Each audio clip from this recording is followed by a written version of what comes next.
देख रहे हैं एनएमएफ न्यूज और मैं हूं आपके साथ शाफनी पटनायक। बिहार चुनाव के लिए गिनती के कुछ ही दिन बाकी है। ऐसे में सभी पार्टियां जो है वो मैदान में उतरी हुई है, लेकिन कांग्रेस पार्टी और राहुल गांधी कहीं ना कहीं बिहार चुनाव से गायब नजर आ रहे हैं।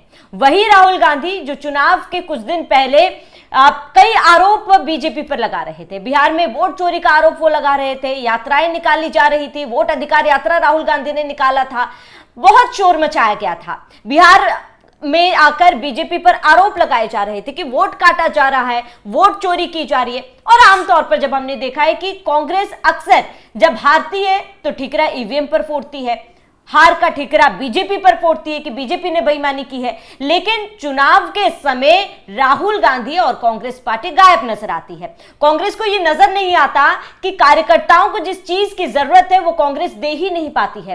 अब राहुल गांधी जब, क्योंकि चुनाव बेहद ही नजदीक है, बीजेपी की बात कर ले, बीजेपी की तैयारी साफ तौर पर मैदान में दिख रही है। प्रधानमंत्री नरेंद्र मोदी से लेकर तमाम केंद्रीय मंत्री सीएम योगी आदित्यनाथ मैदान में उतर चुके हैं, कार्यकर्ताओं के साथ जा रहे, कार्यकर्ताओं के साथ काम कर रहे हैं, जनता के बीच वो फिलहाल मौजूद है। लेकिन इंडिया अलायंस की बात की जाए तो तेजस्वी यादव तो मैदान में जा रहे हैं, लेकिन राहुल गांधी गायब है। अब इसको दोनों पार्टियों के बीच मतभेद या मनभेद कहे मुख्यमंत्री चेहरे को लेकर, या फिर राहुल गांधी अक्सर ये करते आए हैं, जैसे ही चुनाव नजदीक आता है राहुल गांधी गायब हो जाते हैं। अब बड़ा सवाल है कि राहुल गांधी के गायब होने के पीछे कारण क्या है? क्या कांग्रेस ने पहले से ही अपनी हार मान ली है? क्योंकि चुनाव के नतीजे जब सामने आते हैं, 2 सीटें जब कांग्रेस जीतती है तो बड़े आसानी से ईवीएम पर ठिकरा फोड़ देती है कि ईवीएम में गड़बड़ी हुई है और इसके वजह से कांग्रेस हारती है। राहुल गांधी को यह नहीं दिखता कि जमीन स्तर पर कांग्रेस ने क्या काम किया है, क्योंकि फिलहाल कांग्रेस के कार्यकर्ताओं को राहुल गांधी की जरूरत है। कांग्रेस के कार्यकर्ता ये लगातार मांग कर रहे हैं कि राहुल गांधी मैदान में उतरे, बिहार में चुनाव प्रचार करें, लेकिन राहुल गांधी है कि वो गायब है। कहा जा रहा है कि जल्द राहुल गांधी मैदान में उतर सकते हैं, लेकिन बड़ा सवाल है कि कब। इसी पर हम चर्चा करेंगे। मेरे साथ मेरे सहयोगी अभिषेक त्यागी मौजूद है। अभिषेक, बिहार चुनाव में बेहद ही कम समय बाकी है, राजनीति काफी ज्यादा गर्मा गई है, तैयारियां तमाम पार्टियों की देखी जा रही है, लेकिन कांग्रेस पार्टी की तैयारियां जिसके तस है, कहीं पर भी नहीं नजर आ रही। देखिए श्रावणी, मैं एक कहना चाहता हूं कि नाचना ना जाने आंगन टेढ़ा, ये कांग्रेस का हिसाब से कहा जा सकता है, क्योंकि ये कांग्रेस वो है जो चर्चा बहुत करते हैं, चुनाव से पहले बड़े बवाल मचाती है, बड़े सवाल खड़े करती है, पीएम मोदी के ऊपर बड़े ठीकरा फोड़ती है। अभी चुनाव से पहले वोट चोरी के आरोप, जैसे कि आपने चर्चा करी, उन्होंने आरोप लगाया।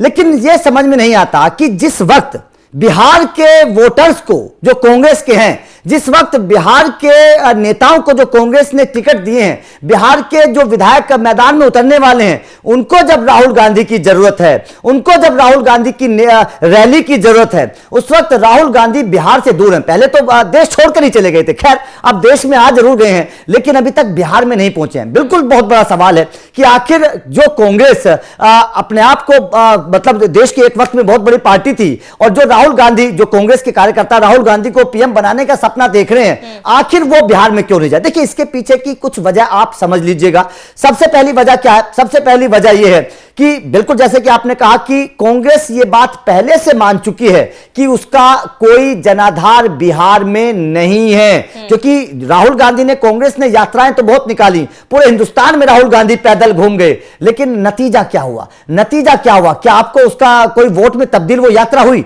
नहीं हुई। राहुल गांधी बिहार में भी गए, लेकिन जो राहुल गांधी जब बिहार में गए उसके बाद में साफ तौर पर यह पता चल चुका है कि बिहार की जनता कांग्रेस पर भरोसा करने के लिए तैयार नहीं है, राहुल गांधी के चेहरे पर वोट देने के लिए तैयार नहीं है, कांग्रेस की नीतियों से बिहार के लोग खुश नहीं है। यह बिहार के लोगों को पता है, बिहार की जनता इस बात को जानती है कि कांग्रेस का कोई जनाधार नहीं है, और इस बात को राहुल गांधी भी जानते हैं। अब यहां पर एक चीज देखिए, महागठबंधन में पहले लड़ाई थी तेजस्वी यादव साफ तौर पर। अब यहां पर एक चीज आप समझिए, एक वक्त में जो कांग्रेस बड़ी पार्टी थी, लालू प्रसाद यादव जिसके साथ नाचते थे, लालू यादव जिस कांग्रेस में मंत्री बनते थे और कांग्रेस सिरमौर हुआ करती थी देश की, उस कांग्रेस को लालू प्रसाद यादव के बेटे ने आईना दिखा दिया। तेजस्वी ने साफ कह दिया कि भैया नखरे दिखाओगे तो महागठबंधन से बाहर चले जाओगे, अकेला चुनाव लड़ लो, तो मुख्यमंत्री चेहरा तो मैं ही बनूंगा। अब अगर सोचिए बिहार में तेजस्वी अगर इस बात की जिद पकड़कर बैठ जाते हैं कि भाई साहब मुख्यमंत्री चेहरा मैं बनूंगा, जबकि कांग्रेस ने बहुत कोशिश की थी, कांग्रेस ने बहुत कोशिश की थी कि इसमें थोड़ा सा कुछ घोलमाल कर दिया जाए, या फिर अपना कोई चेहरा बना दिया जाए, या फिर चुनाव बिना चेहरे पर लड़ लिया जाए, उसके बाद में कुछ कर दिया जाएगा। लेकिन तेजस्वी ने साफ तौर पर ऐलान कर दिया था और साफ तौर पर आईना दिखा दिया था कांग्रेस को कि भाई साहब नहीं चलेगा, आपको अगर आप बड़े पार्टी हैं अपने लिए होंगे, बिहार में हम बड़े हैं आपसे, ये तेजस्वी ने साफ तौर पर बता दिया था। और तेजस्वी ने की जो शर्त थी उसके आगे झुकना पड़ा कांग्रेस को, क्योंकि आप सोचिए जो कांग्रेस के बड़े नेता हैं, मल्लिकार्जुन खड़गे बिहार नहीं पहुंचे हैं, राहुल गांधी बिहार नहीं पहुंचे हैं, उनकी बहन बिहार नहीं गई हैं, तो और बाकी की तो बात छोड़िए, हम 2-3 लोगों की अगर चर्चा करें, किसको भेजा बिहार? अशोक गहलोत को, जो ना तो कहीं सरकार में है, ना सत्ता में है, ना कोई मंत्री है, उनको बिहार भेज दिया। अशोक गहलोत आखिर क्यों पहुंचे? क्या कांग्रेस के पास कोई नेशनल नेतृत्व में कोई नेता नहीं था? क्या अशोक गहलोत ही एक नेता बचे हैं जो बिहार में जाकर लालू से बात करेंगे? ये बताइएगा। और उसके अलावा ठीक है, तेजस्वी मुझे बड़े स्मार्ट नजर आए, तेजस्वी ने बड़ी जबरदस्त तरीके से कांग्रेस को पटकनी दी है। श्रावणी ये भी चीज समझनी चाहिए, ठीक है, तेजस्वी सीएम चेहरा बन गए, उनको यही चीज चाहिए थी, वो सीएम चेहरा बन गए हैं, लेकिन उन्होंने इसका ऐलान किससे करवाया? अशोक गहलोत से इसका ऐलान करवाया। कांग्रेस को शर्म आनी चाहिए थोड़ा सा कि भाई साहब आप अपने मुंह से, आप देश की बड़ी पार्टी हैं, लालू प्रसाद यादव तो केवल एक राज्य तक सीमित हैं, आप पूरे हिंदुस्तान की बड़ी पार्टियां, कई राज्यों में आपकी सरकार चल रही है, और आप अपने जुबान से यह ऐलान करते हैं कि भाई साहब हम नहीं, इस राज्य का मुख्यमंत्री चेहरा कोई दूसरा होगा। मतलब कांग्रेस को खुद इसका आत्ममंथन करना चाहिए, कांग्रेस को खुद यह बात सोचनी चाहिए बैठ के कि आखिर कहां कमियां रह गईं, कहां गलतियां की हैं कांग्रेस ने अभी तक अपने अतीत में, कि जिसके बाद अगर कांग्रेस आत्ममंथन कर रही होती तो कांग्रेस की जो स्थिति अभी फिलहाल पूरे देश भर में, वो स्थिति कभी नहीं होती। इतनी जगह पर हार खानी पड़ी। आत्ममंथन अगर कांग्रेस ने की होती तो उसे बाकी तमाम सहयोगी पार्टियों के सामने झुकना नहीं पड़ता।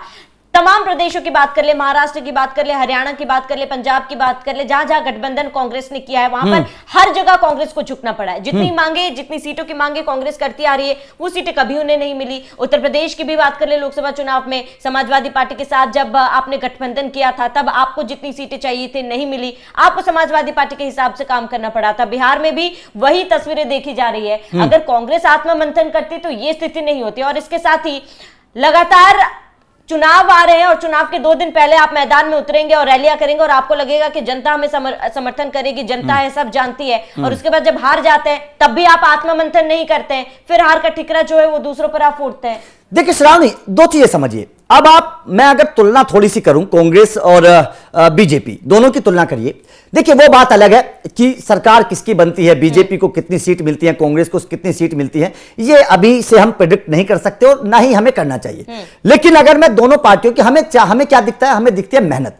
अगर हम दोनों पार्टियों की मेहनत को देखें, प्रधानमंत्री नरेंद्र मोदी बिहार पहुंच चुके हैं, अमित शाह बिहार पहुंच चुके हैं, जेपी नड्डा बिहार पहुंच चुके हैं, योगी आदित्यनाथ बिहार पहुंच चुके हैं, दिल्ली की सीएम बिहार पहुंच चुके हैं, फडणवीस बिहार पहुंच चुके हैं, हरियाणा के सीएम बिहार पहुंच चुके हैं। क्या मतलब, क्या चाहिए आपको?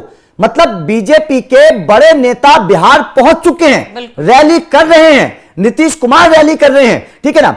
और उधर कांग्रेस की देखिए, कोई रैली हुई, कोई बड़ा नेता आपको वहां पर नजर आया? किसी बड़े नेता ने बिहार की धरती पर अभी कदम रखा? नहीं रखा। वो बात अलग है कि बीजेपी को जीत मिले या ना मिले, वो अलग मैटर है, लेकिन वो मेहनत कर रहे हैं, जनता के बीच जा रहे हैं, और लोगों को ये बात समझ में आती है, दिखाई देती है कि नेता हमारे बीच जाता है। नेता वही है जो लोगों के बीच जाए, जो लोगों के बीच ही ना जाए वो किस बात का नेता, किस बात की पार्टी। इसीलिए कांग्रेस को सोचना चाहिए। अब देखिए, झारखंड के नेता ने जेएमएम की तरफ से बयान आ चुका है, झारखंड मुक्ति मोर्चा की तरफ से, कि भैया हम महागठबंधन की तरफ बारे में सोचेंगे, हम वहां से कांग्रेस को बाहर निकालने की कोशिश करेंगे। एक चीज और सोचिए, देश के जितने भी हिंदी पट्टी बड़े राज्य हैं, यूपी कांग्रेस खत्म, बिहार कांग्रेस खत्म, राजस्थान कांग्रेस की सरकार नहीं है, एमपी कांग्रेस खत्म, झारखंड कांग्रेस खत्म, महाराष्ट्र कांग्रेस खत्म। क्या बचा है कांग्रेस के पास? जितने भी बड़े राज्य हैं सारे के सारे तो कांग्रेस से खत्म हो चुके हैं। और कांग्रेस अभी भी यह बात सोच रही है कि राहुल गांधी प्रधानमंत्री बनेंगे और हम देश की सबसे पुरानी पार्टी हैं। ये सपना है, सपना देखते रहे राहुल गांधी जी, ये कभी पूरा होगा नहीं अगर मैदान पर नहीं उतरेंगे तो।